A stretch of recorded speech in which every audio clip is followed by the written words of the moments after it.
Aujourd'hui, personne n'ose prendre un sac égaré dans la rue. Pour beaucoup, il pourrait s'agir ni plus ni moins que d'une bombe. Je n'irai jamais prendre ces sacs égarés, car ils pourraient nous tuer. Je ne peux pas prendre un sac égaré, car c'est vraiment difficile avec cette affaire de bombe.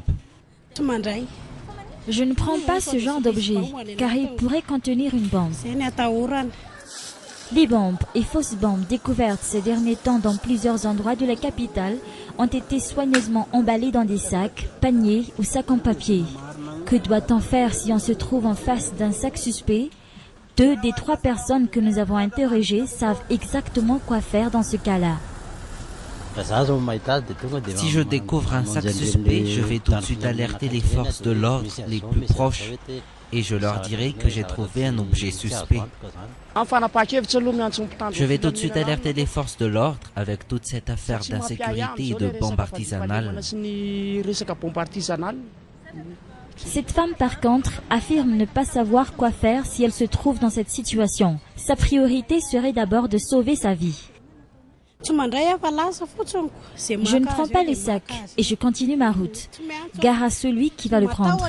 Je ne vais pas appeler les forces de l'ordre car j'aurai trop peur.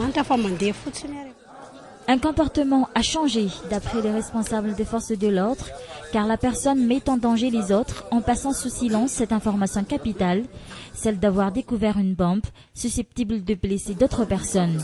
Ces derniers jours, les forces de l'ordre reçoivent pas moins de 3 appels par jour.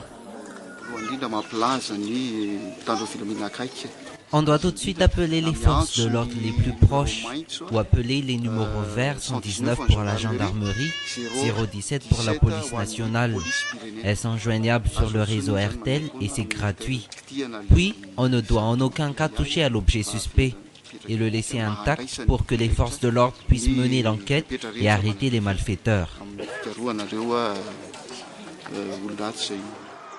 Depuis le début de ces faux attentats à la bombe, les responsables de la sécurité n'ont de cesse rappeler qu'il s'agit là d'un acte de déstabilisation visant à semer la terreur auprès des Tananariviens. Et pour mieux faciliter l'arrestation des auteurs de ces actes, les forces de l'ordre changent de stratégie et mettent en action des chiens pisteurs.